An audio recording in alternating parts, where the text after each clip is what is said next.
لله رب العالمين الصلاة والسلام على سيدنا ومولانا بالقاسم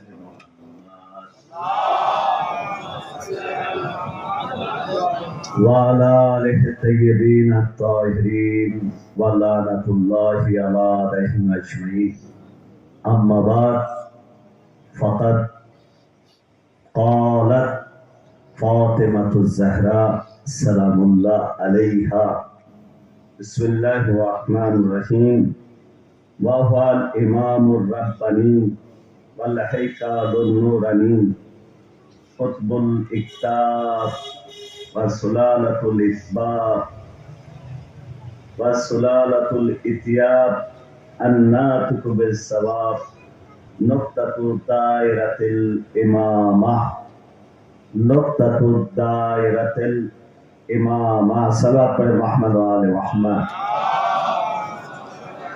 بسم الله الرحمن الرحيم اللهم كل وليك الحجة ابن الحسن صلواتك عليه وعلى آبائه في هذه الساعة وفي كل ساعة وليا وحافظا وقائدا وناصرا ودليلا وعينا حتى تسكنه أرضك توا وتمتعه فيها طويلا صلوات محمد وآل محمد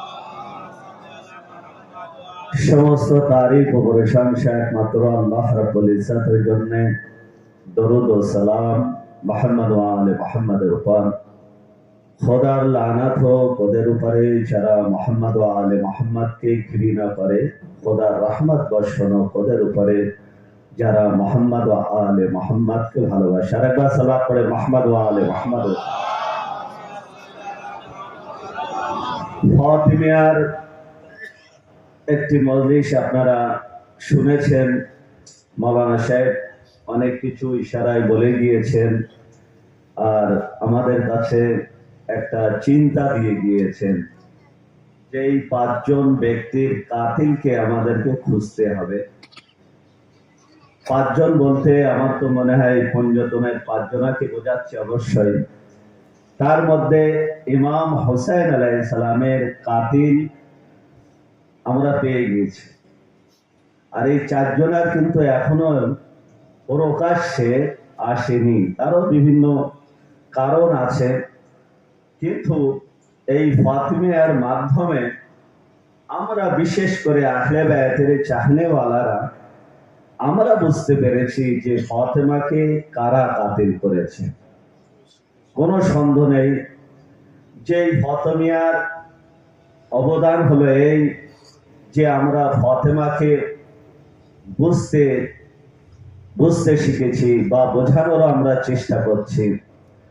এখানকার ফাতিমা আমি কয়েকবার বলেছি যে সত্যি এত সুন্দর ফাতিমা, এত সুন্দর ব্যবস্থাপনা যে আগামী দিনে অন্য জায়গার জন্য একটি আদর্শ হবে অবশ্যই। বা যারা দীর্ঘদিন ধরে এখানে আসছে বা আপনারা ভালোভাবেই জানেন, যত দিন যায় তত যেন এর উজ্জ্বলতাটা আরো বেড়ে যায়। এটা সত্যি আল্লাহর তরফ থেকে যদি এই রহমত আমাদের উপরে না হতো তো কখনো সম্ভব হতো না। আর মাওলানা সাহেবের অনুপ্রেরণায় আপনাদের প্রচেষ্টায় এই এত সুন্দর ব্যবস্থা হচ্ছে, অর্থাৎ সবাই মিলে আপনারা চেষ্টা করছেন, তার নতিজা তার ফল আমরা দেখতে পাচ্ছি। আজ আলহামদুলিল্লাহ যখন এই ফাতিমা এখানে শুরু করেছিলেন আপনারা, আমার মনে হয় যে আমাদের এলাকায় খুবই হয়তো কম হতো, একবারে না বলাটা ঠিক না, কিন্তু খুবই কম হতো। কিন্তু আজ আলহামদুলিল্লাহ এই যে এখান থেকে শুরু হলো আর শেষ হবে সেই 3 জামাতুল সানি, অর্থাৎ এই 20টা দিন কোনো না কোনো জায়গায় ফাতিমাতুজ জাহরার শাহাদাত উপলক্ষে মজলিস আমরা শুনতে পাচ্ছি। আরো এই প্রোগ্রামের বৈশিষ্ট্য আরেকটি আমি বলি যে আমরা যখন মুহররমের চাঁদ উদয় হয় বা 21শে রমজান আসে তখনও অতটা মজলিস একজনের বিষয়ে আমরা কিন্তু না শুনি না পড়ি। মহরমের মজলিস অনেক শুনি, কিন্তু বিষয়বস্তুটা দেখা যাচ্ছে অনেক কিছু থাকে। বলেন তাই কিনা? ইমাম হোসেন আলাইহিস সালামের সম্পর্কে হয়তো খুবই কম মজলিস পড়ায়, পুরো জীবনী হোক বা অন্যান্য দিকগুলো খুব কম তুলে ধরা হয়। ইমাম হোসেন আলাইহিস সালামের শোক কিন্তু বিভিন্ন মওযু, বিভিন্ন বিষয় নিয়ে আমরা আলোচনা করি। কিন্তু এই ফাতিমার বৈশিষ্ট্য হলো যে এই ধর আজকে আমি পড়ে যাচ্ছি, কালকে শুনেছি লাইভ কম বেশি, বা আগামী দিনেও শুনবো, কিন্তু প্রত্যেকে ফাতেমাতুজ জাহরা সম্পর্কে আলোচনা করে। একটু ভাবে, বলেন তাই কিনা? যে ফাতেমাতুজ জাহরা সম্পর্কে আমরা প্রত্যেকে চেষ্টা করি যে কিছু আলোচনা। যাই হোক, এখানে মজলিস পড়ার সৌভাগ্য হলো, কিন্তু যখন এর ভিতরে হাদিস দেখি এত সুন্দর লাগে যে কোন হাদিসটা আপনাদের সামনে তুলে ধরবো। আমার মনে হয় যে বিখ্যাত হাদিসগুলো মাওলানা ফিরেম বন্দি করে ফেলেছে। এখন যদি আমি সেই হাদিসটা পড়ি না, তো একটা বাচ্চা বলে ওই কোনায় লেখা আছে, একটা বাচ্চা বলে না এখানে লেখা আছে। তার মানে যে বিখ্যাত হাদিসগুলো সেগুলো আপনারা ফ্রেম বন্দি করে দিয়েছেন, এবং ছোট্ট থেকে বড় তাদের মুখস্থ না হলেও লাইন বাই লাইন তার যে মফহুমটা কি বলতে চাচ্ছে প্রত্যেকের মাথায় আছে। অতএব এটি খুব ভালো দিক। আর আমাদেরও একটু বেশি চেষ্টা করতে হয় যে ফাতেমাতুজ জাহরার যে বিভিন্ন দিক আছে সেগুলোকে তুলে ধরার জন্য, যাতে আমাদের সমাজ কিছু পায় এবং ফাতেমিয়াকে আমরা যেন বুঝতে পারি। তো আজকের আমি কিছু আলোচনা আপনাদের সামনে রাখবো যে কেন ফাতেমাতুজ জাহরা বিশেষ করে ওই দুই ব্যক্তিকে জানাজায় আসার জন্য নিষেধ করেছিল। এ প্রশ্ন তো হওয়াটা স্বাভাবিক। আর ওই দুটো ব্যক্তির নাম ফাতেমাতুজ জাহরা, তিনি আলী আলাইহিস সালামের কাছে ওসিয়াত স্বরূপ বয়ান করে দিয়েছিলেন। তো এটা কি মনে হয় না যে রাহমাতুল্লিল আলামিনের একমাত্র কন্যা? বলেন তাই কিনা? ফাতেমাতুজ জাহরা এত মেহেরবান ছিলেন যে ফকির আসলো, বিবাহর সময় যে চাদর পেয়েছিল সেই চাদর ফকিরকে দিয়ে দিলেন, নিজে ভুকা রোজা রাখলেন, ইফতার করতে যাবে আর ফকির আসলো, মাওলানা সাহেব আয়াত পড়েছে, আর সে রুটি দিয়ে দিলেন। ফাতেমাতুজ জাহরা নিজের সন্তানকে বুঝিয়েছে, বেটা প্রথম প্রতিবেশী, তারপরে নিজের পরিবার। ফাতেমাতুজ জাহরার মধ্যে এত শাফাকাত ছিল, এত মেহেরবানি ছিল, আর সেই ফাতেমাতুজ জাহরাই বলছে আমার জানাজায় যেন ওরা না আসে। ভাববার বিষয় আছে। তাহলে ফাতেমাকে তারা কত কষ্ট দিয়েছে যে রাহমাতুল্লিল আলামিনের বেটি, জান্নাতের রমণীদের সরদারনি ফাতেমাতুজ জাহরা, হাসান ও হোসেনের মা, আলীর স্ত্রী, সে নিষেধ করে যাচ্ছে যে আমার জানাজায় যেন ওরা শরীক না হয়। এগুলো আমাদের ভাববার বিষয় আছে যে কেন ফাতেমাতুজ জাহরা এই জায়গায় ওসিয়াত করলেন আর এই জায়গায় তিনি পৌঁছালেন। তাহলে আমি কিছু কিছু ইশারা আপনাদের সামনে করব। একবার সালাত পড়ে মুহাম্মদ ওয়া আলে মুহাম্মাদের উপরে। দেখেন ফাতেমাতুজ জাহরার যে রিওয়ায়াত, অর্থাৎ ফাতেমাতুজ জাহরার যে হাদিস বলেন, রিওয়ায়াত বলেন, ওনার কল বলেন, আমি যেটি আপনাদের সামনে পড়লাম সেটা হলো ওয়াল ইমামুর রাব্বানি, অর্থাৎ আলী ইবনে আবি তালিবের বিষয়ে তিনি বলতে যাচ্ছেন। আলী ইবনে আবি তালিব হলেন ওই ব্যক্তি যিনি আল্লাহর তরফ থেকে ইমাম হয়ে এসেছে। এখানে বুঝতে হবে ফাতেমাতুজ জাহরার পাঁজরের হাড় ভেঙে চুরচুর হয়ে গিয়েছে, তারপরও আলীর জন্য জবান বন্ধ হচ্ছে না, অর্থাৎ আলীর প্রশংসা, আলীর অধিকারকে তিনি নিতে চাচ্ছে, মানুষের দরজায় দরজায় যাচ্ছে। তার কারণ হলো ফাতেমাতুজ জাহরা বুঝেছে আলী কি। আলী কি ফাতেমাতুজ জাহরা বুঝেছে না? তো এত কঠিন পরিস্থিতির মাঝেও ফাতেমা আলীর জন্য লড়ে যাচ্ছে।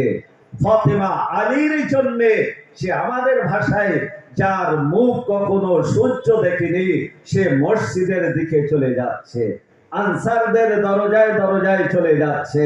তো এখান থেকে আমাদের বুঝতে হবে, ভাবতে হবে কেন। তার কারণ হলো ফাতেমা নিজের জবান থেকে বলেছে আলী সাধারণ ব্যক্তি না, আলী হলো ইমাম, আর এই ইমাম আল্লাহর তরফ থেকে এসেছে, কারোর বানানো ইমাম না। একবার সালাত মুহাম্মদ ওয়া আলি মুহাম্মাদের উপরে। এখানে যদি আমাদের এই বিশ্বাস থাকে যে আলী আল্লাহর তরফ থেকে নিযুক্ত হয়েছে, তো আলীর জন্য প্রাণ দেওয়া সহজ হয়ে যাবে, আলীর জন্য বলা সহজ হয়ে যাবে। যেমন মিসাবে তাম্মার বলেছে, জবান কেটে গিয়েছে, তারপরে আলীর প্রশংসা বন্ধ হয়নি। একবার সালাত মুহাম্মদ ওয়া আলি মুহাম্মাদের উপর। অর্থাৎ আলী ইমাম, আল্লাহর তরফ থেকে ইমাম, এই জন্যে ফাতেমা এত কষ্ট করেছে। তারপরে বলছে ওয়াল হাইকালুন নূরানি, অর্থাৎ আলী ইবনে আবি তালিব রোশনি আছে আমাদের জন্য, নূর আছে। আলী সাধারণ ব্যক্তি নয়, আলী নূর আছে। এই নূরের দিফা করার জন্য, এই নূরের জন্য তিনি এত কষ্ট করেছেন। তারপরে বলছেন কুতবুল ইকতাবে ওয়া সুলালাতুল ইতিয়াবে, অর্থাৎ আলী, একবার সালাত পড়েন মুহাম্মদ ওয়া আলি মুহাম্মাদের উপরে। तमाम মখলুকাত, আলীর ফাজাইল তিনি নিজে বয়ান করছেন, तमाम মখলুকাতের কেন্দ্র ছিলেন আলী ইবনে আবি তালিব। বুঝতে পেরেছেন? পৃথিবীতে কয়েক কোটি মখলুক আছে, তার মধ্যে আমরা আশরাফুল মখলুকাত, তাই তো? তাহলে এই সমস্ত মখলুক, আমি উদাহরণ দিচ্ছি না, এই সমস্ত মখলুকের কেন্দ্র আলী ছিলেন। কে বুঝেছে এই জিনিস? ফাতেমাতুজ জাহরা বুঝেছেন। তারপরে বলছেন আলী আলাইহিস সালাম তিনি হক বলেছেন এবং হকের হেদায়েত করনে वाला ছিল। আলীর জন্য কেন জীবন তিনি উৎসর্গ করেছেন? আলীর জন্য কেন এত কষ্ট সহ্য করেছেন? আলীর জন্য কেন তিনি দরজায় দরজায় গিয়েছেন? তারপরে বলছে আলী হলো ইমামাতের কেন্দ্র। এক তো বলেছে সমস্ত মখলুকাতের মেহবার ছিলেন তিনি, মারকাজ ছিলেন, কেন্দ্র। তারপরে আরেকটি জুমলায় বলছে ইমামদের তিনি কেন্দ্র ছিলেন। তো এই পাঁচটি ছটাই জুমলা যে আপনাদের সামনে আমি বয়ান করলাম, এই জুমলাগুলো যদি বাক্যগুলো নিয়ে আমরা ভাবি, তাহলে বুঝতে পারবো যে ফাতেমা কেন এত কষ্ট সহ্য করেছে। এই জন্যই সহ্য করেছে যে আলী ছাড়া আছেই কি? আলী যদি না থাকে তাহলে আমি কিসের জন্য? কারণ আলী হলো সমস্ত মাখলুকাতের মারকাজ আছে।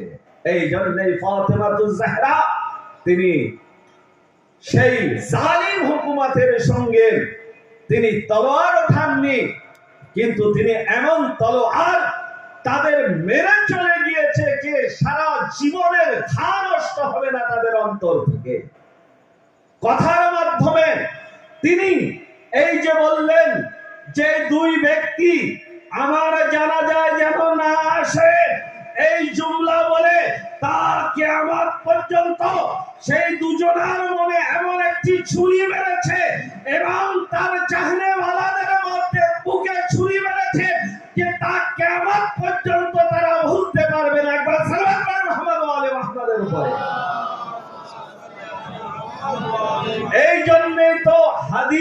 জাল করেছে, বানিয়েছে ডুপ্লিকেট হাদিস, তেল মশলা মিশিয়ে। তারা বলছে যে না, ওই দুই ব্যক্তি তো ফাতেমাতুজ জাহরার কাছে গিয়েছিলেন এবং ক্ষমা চেয়েছে, বাধ্য হয়েছে যার হাদিস বানাতে। তার কারণ হলো যে ফাতেমা যে তলোয়ারের আঘাত ওদের দিয়েছেন, ওরা আর সহ্য করতে পারছিল না, ওদের চাহনেওয়ালারা সহ্য করতে পারছে না, এই জন্য তেল মশলা দিয়ে একটি হাদিস বলেছে। সেই হাদিসে বলছে যে দুই ব্যক্তি আসলো ফাতেমাতুজ জাহরার কাছে, ফাতেমা অনুমতি দিলেন না, আলীকে বললেন, এই আলী, তুমি ফাতেমার কাছ থেকে অনুমতি নিয়ে নাও, তুমি ফাতেমার কাছ থেকে অনুমতি নাও। যার হাদিসটা কি কারণ বানিয়েছে। তারপরে লিখছে যে আলী স্বয়ং ফাতেমার কাছে গেলেন এবং ফাতেমাকে জিজ্ঞাসা করলেন, এই ফাতেমা, ওই দুই ব্যক্তি এসেছে তোমার কাছে ক্ষমার চাওয়ার জন্য। ফাতেমা বলল, আলী, এটা তোমার ঘর, তুমি যদি অনুমতি দাও আমার কোনো বিষয় না। এইভাবে হাদিস বলেছে, এইভাবে হাদিস গড়েছে এবং হাদিস গড়ে সেই আমাদের ভাষায় বলে, ইসলামী পরিভাষায় হালাল করতে চেয়েছে। কিন্তু জেনে রাখবেন, এই মুহাম্মাদের বেটি, তিনি যখন একবার ভেবে নিয়েছে যে এরা লায়েক না, ক্ষমার যোগ্য না, তাকে আমার পর্যন্ত এরা ক্ষমার যোগ্য হতে পারে না। একবার সালাত বলে মুহাম্মদ ওয়া আলি মুহাম্মাদের উপরে। ফাতেমাতুজ জাহরা এইভাবে তাদের প্রতি রাগ ছিল, আর কিয়ামত পর্যন্ত তাদের প্রতি রাগ আছে। এই রাগ কখনো মিটবে না। জানেন ফাতেমাকে তারা কেমন ভাবে কষ্ট দিয়েছে? ৭৫ দিন মিনিমাম, বেশি বেশি ৯০ দিন তিনি জীবিত ছিলেন। এই ৯০ দিনের মধ্যে এমন কোন জুলম অত্যাচার ছিল না যে ফাতেমাকে করা হয়নি, এমন কোন অত্যাচার ছিল না যে ফাতেমার সঙ্গে করা যায়নি। বলেন মাওলানা সাহেব এখানে দীর্ঘদিন ধরে তিনি ইমামতি করছেন, ঝড় বৃষ্টি বাদলা বর্ষায় এনার পেছনে আপনারা নামাজ পড়েন। আর যদি এই গ্রামেরই একজন আহলে বায়তের চাহনেওয়ালা, একজন আহলে বায়তের চাহনেওয়ালা মাওলানাকে বলে, মাওলানা যদি কোন একটা জিনিস প্রমাণ করার জন্য তার কাছে বলে, আর যদি সে বলে মাওলানা প্রমাণ নিয়ে আসতে হবে, কত কষ্টের বিষয়। কষ্টের বিষয় না? যে মাওলানার পিছনে নামাজ পড়ি, যে মাওলানার সততা থেকে আমরা অবগত, যে মাওলানার পিছনে ঝড় বৃষ্টিতে মাওলানা যেটা বলে সেটা চোখ বুজে বিশ্বাস করে নেই, সেই মাওলানাকেই যদি কেউ বলে যে মাওলানা প্রমাণ নিয়ে এসো, কষ্টের বিষয় না? ফাতেমার সঙ্গে তাই ঘটেছে। ফাতেমা বাবা রাসূলে আকরাম সাল্লাল্লাহু আলাইহি ওয়াসাল্লামের উপরে, রাসূলে আকরাম তানাকে ফেরার দিয়েছিল, একটি বাগান দিয়েছিল। আপনারা শুনেছেন, যখন এরা হুকুমতে আসলো তখন এরা সেই বাগানটা গাছ করে নিল, অর্থাৎ কেড়ে নিল। ফাতেমা গেলেন সেখানে, যাবার পরে সেই রাশেদিন সেই গায়েনকে বলল যে এই বাগান আমার বাবা আমাকে দিয়েছিল, ফেরাক আমাকে দিয়েছিল। যে ফাতেমাকে সিদ্দিকা বলে গিয়েছে, যে ফাতেমা কখনো মিথ্যা বলেনি, যে ফাতেমা কখনো অন্যায় বলেনি, যে ফাতেমা কখন এমন ভাবে কারোর কাছে কিছু চায়নি, আর সেই ফাতেমাকে যদি বলা হয় সাক্ষী নিয়ে এসো, কষ্টের বিষয় কিনা বলেন? খুবই কষ্ট লাগবে কিনা? ফাতেমার কথা তো বিশ্বাস করলো না। কেন ফাতেমা এত রাগান্বিত হলেন? আর ফাতেমা যখন রাগান্বিত হবে তখন রাসূলও রাখবে, আর রাসূল যখন রাগান্বিত হবে আল্লাহ, তাহলে এদের ঠিকানা কোথায় হবে? ফাতেমা কেন এমন কথা বললেন? ফাতেমাকে বলছে যাও সাক্ষী নিয়ে এসো। হয়রানি কাকে বলা হয়? হয়রানি কেমন ভাবে করিয়েছে ওই জালিমরা, ওই অত্যাচারীরা। যে ফাতেমাকে বলল যাও সাক্ষী নিয়ে এসো। ফাতেমার মন ছোট হয়ে গেল। ফাতেমা বাড়িতে আসলো। আসার পরে একবার সালাত পড়েন মুহাম্মদ ওয়া আলি মুহাম্মদ।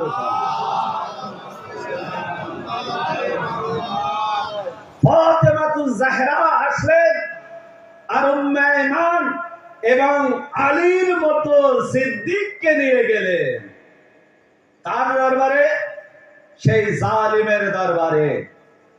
কারণ কি জানেন? এটা হলো আলীর জন্য লড়া, আলীর জন্য জীবন দেওয়া, একে বলা হয়। ফাতেমা তো বলতে পারত যে এই আমার ওই বাগানের দরকার নেই।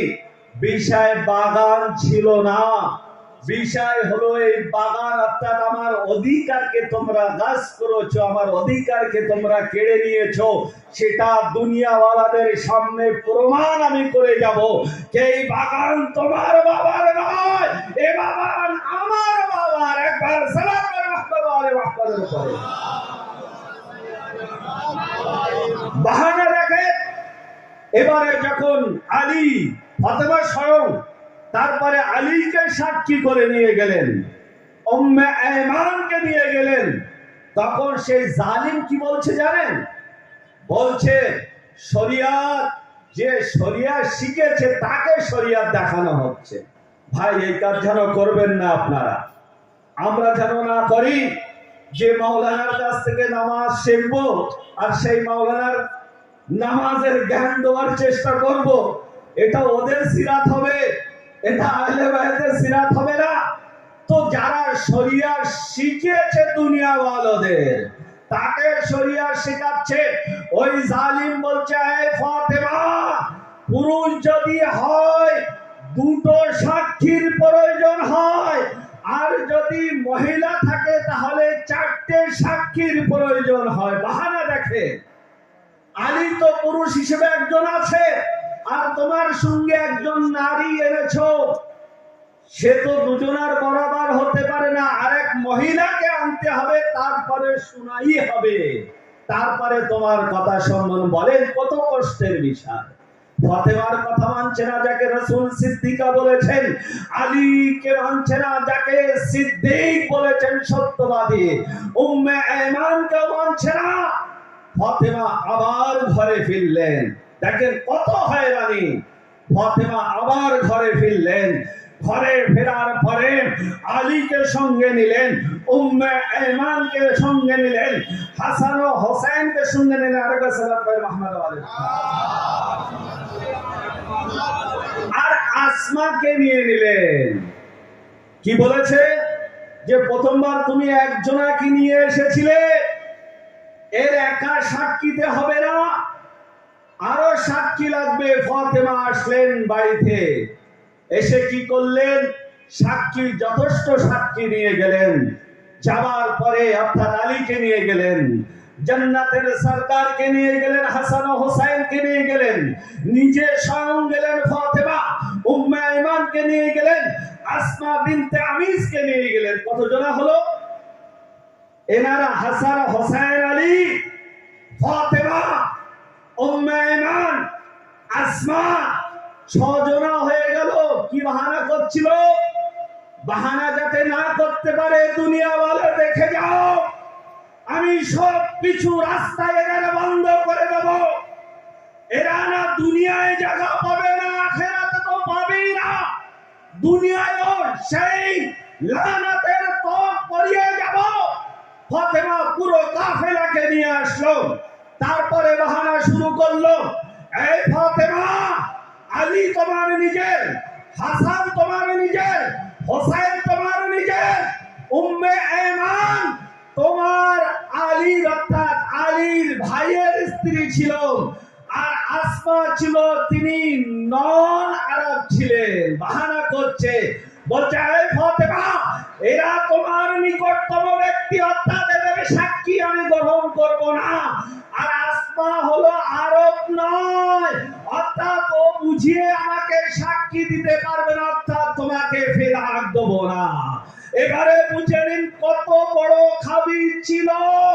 কখনো বলছে তোমার একা সাক্ষী যথেষ্ট নয়, তারপরে বলছে আলী তোমার নিজের, হাসান তোমার তোমার নিজের, হোসেন তোমার নিজের, অর্থাৎ এই সাক্ষী গ্রহণযোগ্যরা বলুন আমি আপনি হলে কি করতাম?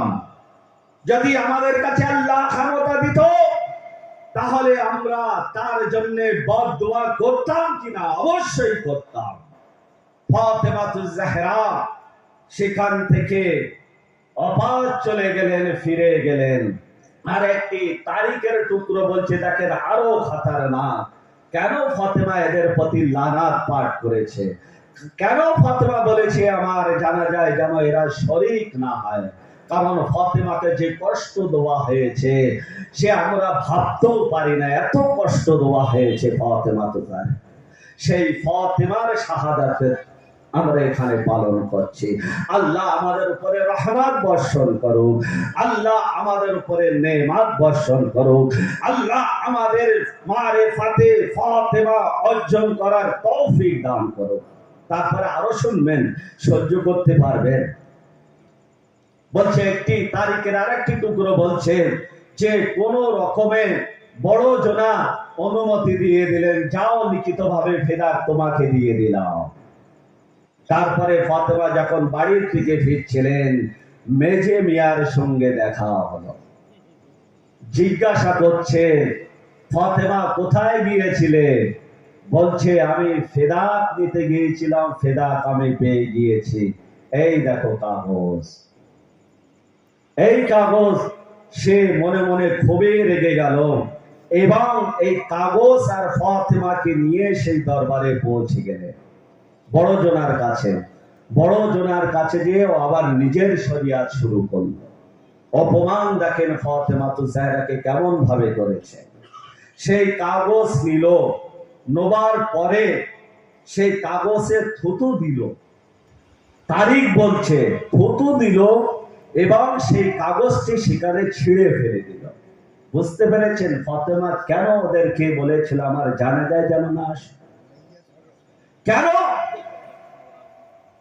কেন যে আমার জানাজায় এই শেখ আইন যেন না আসে? প্রথম আর দ্বিতীয় জনকে বোঝায় শেখ আইন, দুই শেখকে শেখ আইন বলা হয়। বুঝতে পেরেছেন?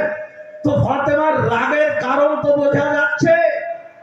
এরা এত কষ্ট দিয়েছে যে আসলে ইতিহাস যেভাবে বয়ান করছে যে যে আমরা কল্পনাও করতে পারি না, ভাবতেও পারি না।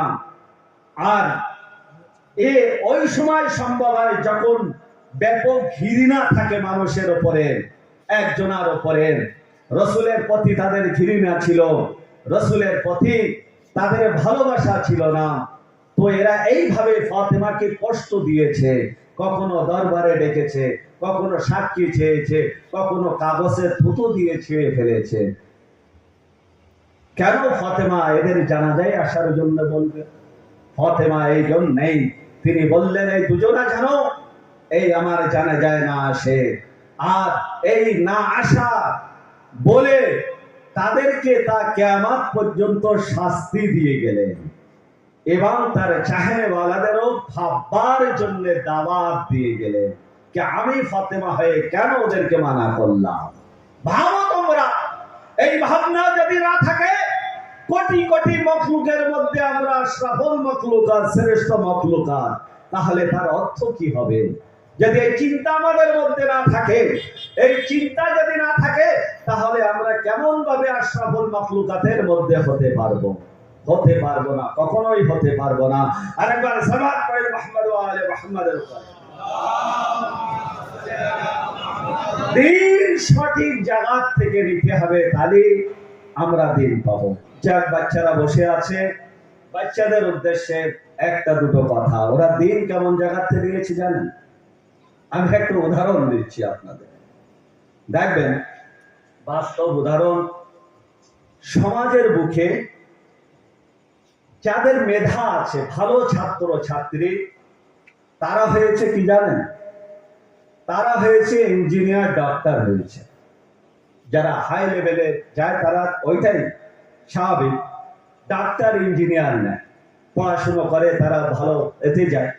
বলছে দ্বিতীয় শ্রেণীর যারা মেধাবী ছিল তারা হয়েছে বড় বড় অফিসার হয়েছে, মনে করেন আইপিএস অফিসার হয়েছে, বলছেন যারা হাই স্কুল ফেল ছিল তারা হয়েছে রাজনীতিবিদ হয়েছে। মজার কথা এখানে, যারা প্রথম শ্রেণীর মেধা ছিল আর দ্বিতীয় শ্রেণীর মেধা তাদেরকে কন্ট্রোলেরা করছে এই রাজনীতির লোকেরা, যারা হাই স্কুল ফেল। আরো মজা শুনবেন তো, বলছে যারা প্রাইমারিতে গিয়েছিল তারা হয়েছে ডাকাত, আর এই ডাকাত ওই 3 শ্রেণীর লোককে কন্ট্রোল করছে, ডাক্তার, ইঞ্জিনিয়ার, আইপিএস অফিসার, আর এই নেতাদের কন্ট্রোল করছে ডাকাত। বলছে যারা মোটেও স্কুল যায়নি তারা হয়েছে ধর্মীয় বাবা, আর এই ধর্মীয় বাবা এই 4 শ্রেণীর লোককে কন্ট্রোল করছে। তো ওরা যে ধর্ম যাচ্ছে ওই ধরনের ধর্মীয় বাবার কাছ থেকে। এই জন্যে চিন্তা আসবে না, এই জন্যে চিন্তা আসবে না। পরিষ্কার যে ইমাম হোসেন আলাইহিস সালামের উপরে কি হয়েছে, আলীর উপরে কি হয়েছে, ফাতেমাতুজ জাহরার উপরে কি হয়েছে, পরিষ্কার। তারপরও যাচ্ছে না, কারণ ওই অশিক্ষিত বাবা এদেরকে কন্ট্রোল করছে। আপনি বলবেন ওরা তো আইপিএস অফিসার, ওরা তো ডাক্তার, ইঞ্জিনিয়ার, ওরা তো বড় বড় রাজনীতিবিদ, ওরা তো ডাকাত। কিচ্ছু করার নেই, কেন ধর্মীয় বুলবুলি করছে ওখানে, ধর্মীয় সুশ্রুড়ি দিয়ে আইপিএস কে কন্ট্রোল করছে, ডক্টর কে কন্ট্রোল করছে, ইঞ্জিনিয়ার কে কন্ট্রোল করছে। ধর্ম বোঝা যাবে না, শিক্ষিত হলেও বোঝা যাবে না, কারণ তাদের ধর্মগুরু হলো এই। যাক, ইনশাআল্লাহ আমরা চিন্তা করবো এই ফাতিমা সম্পর্কে, আর রসুলের একমাত্র বেটিকে কেন এত কষ্ট দেওয়া হলো। যাক, সময় শেষ হয়ে গেল।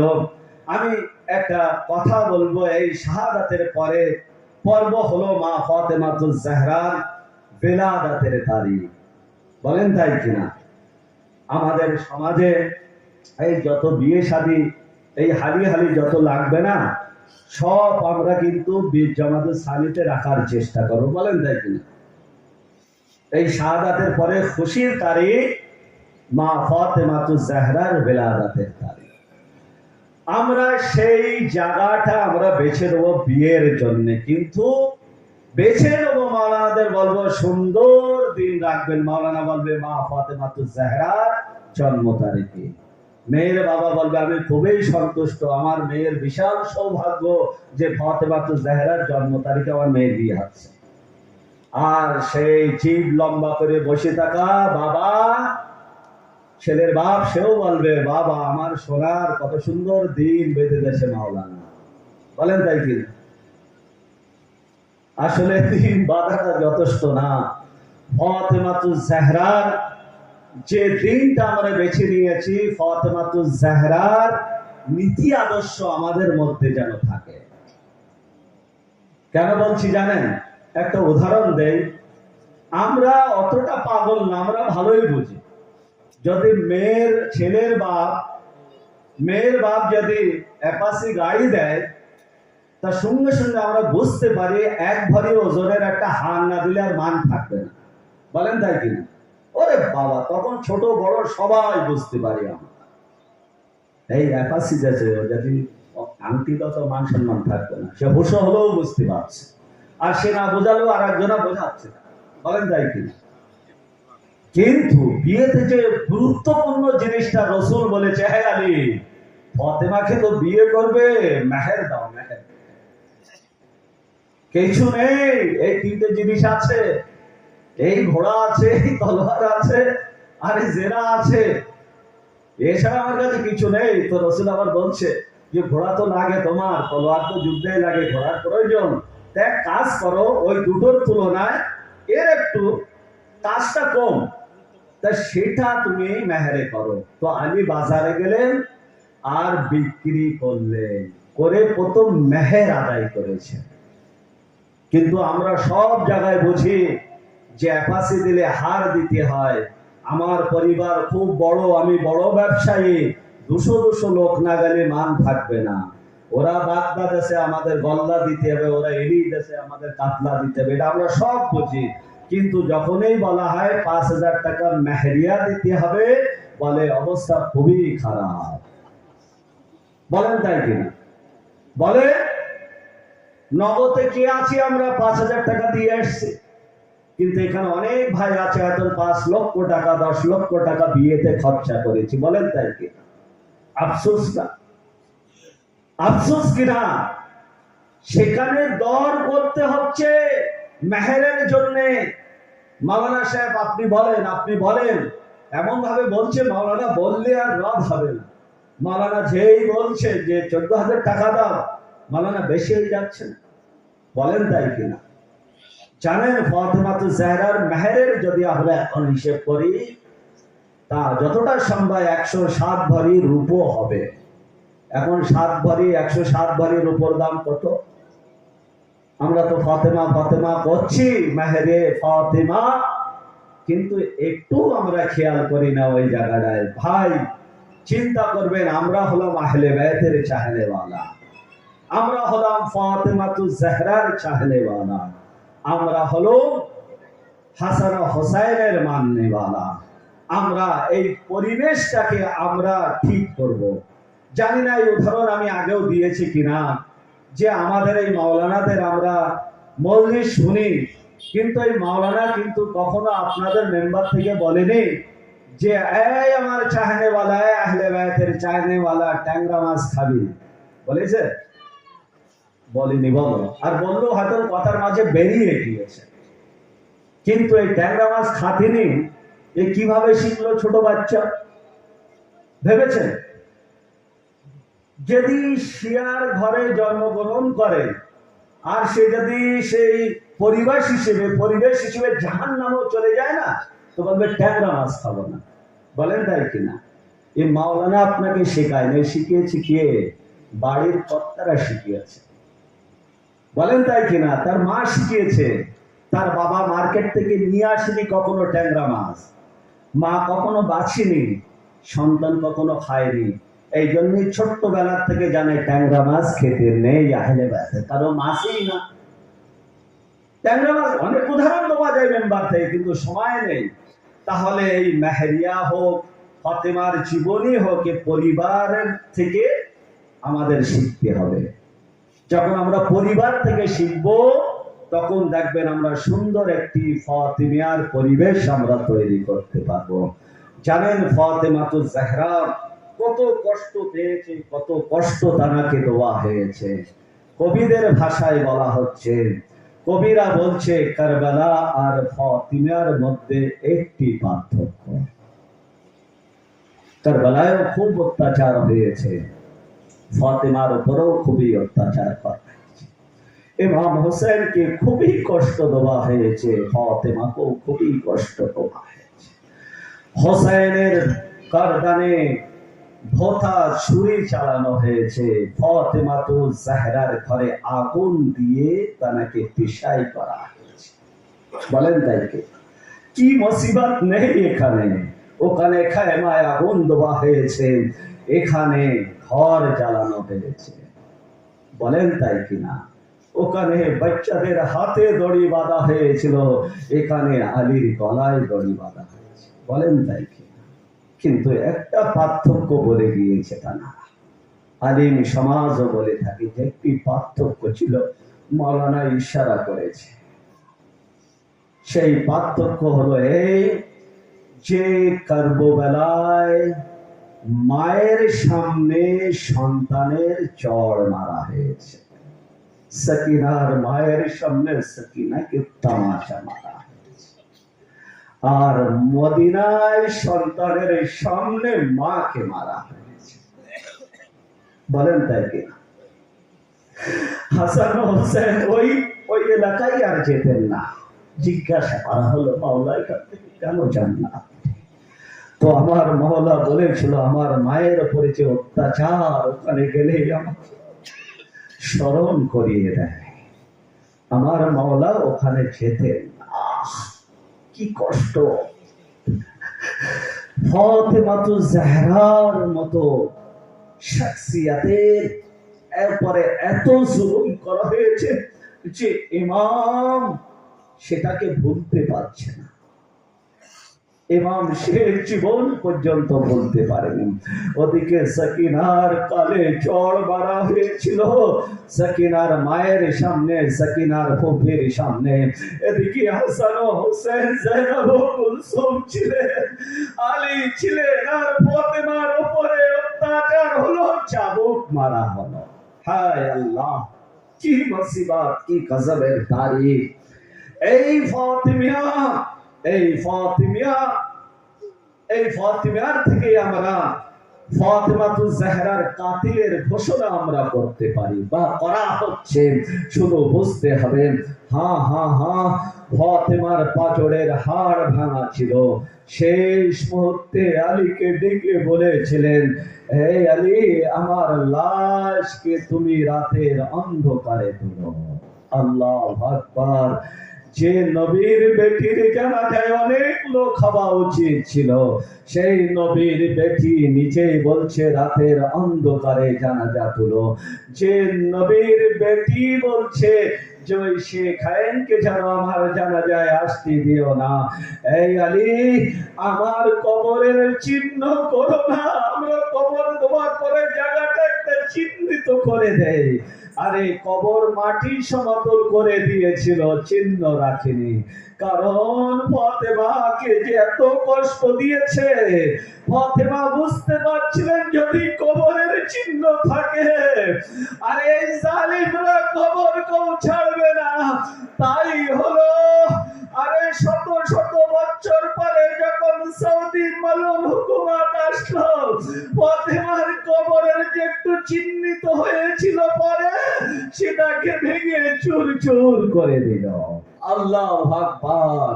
সেই ফাতেমাতুজ জাহরার শাহাদাত এখানে মানাতে এসেছেন। হ্যাঁ হ্যাঁ, ফাতেমাতুজ জাহরার পাঁজরের হাড় ভাঙা ছিল। ফাতেমাতুজ জাহরা আর চলার শক্তি ছিল না। আরে ফাতেমার সামনে নিজের স্বামীর গলায় রশি দেওয়া হয়েছিল। হ্যাঁ হ্যাঁ, ফাতেমাতুজ জাহরা শাহাদাত বরণ করলেন। আরে কাফন পরালেন, এক এক করে আলী ডাকছে, কখনো হাসান, কখনো জাইনাব ও কুলসুমকে, আমার মওলা হুসাইনকে ডাকছে, বলছে বাবা জান, আরে আমি ঈসার থেকে কম নয়, আমার মা মারিয়ামের থেকে কম নয়। যত সময় আমার মা আমাকে ডাকবে না, আমি যাব না। আমার শুনলে ফাতেমাতুজ জাহরার হাত বাইর হয়ে আসলো। আমার হোসেন পৌঁছে গেলে আমি বলবো, আমার মা জননী ফাতেমা, আরে কাফনের ভিতর থেকে হাত বাইর করে দিয়েছিলেন, কিন্তু কারবালায় যখন আপনার লালের গলায় বোতা খঞ্জর চলছিল, উত্তর আসবে, আমি সেখানে উপস্থিত ছিলাম। আমি মদিনা থেকে কারবালায় এসেছিলাম। আমার লালের উপরে কি কি হয়েছে সবই আমি দেখেছি। ইন্না লিল্লাহ ওয়া ইন্না ইলাইহি রাজিউন। পাক পরবর্তীকার, এই ফাতিমিয়া থেকে যেন আমরা শিখতে পারি, শেখাতে পারি, সেই তৌফিক দান করো। এ মাহবুব, মাওলানা সাহেবকে সুস্থ রেখো। এ মাহবুব, যারা এই ব্যবস্থায় জড়িত, শ্রম অর্থ দৌড়দৌড়ি করছে, এ মাহবুব, প্রত্যেককে তুমি সুস্থ রেখো এবং তাদের আজ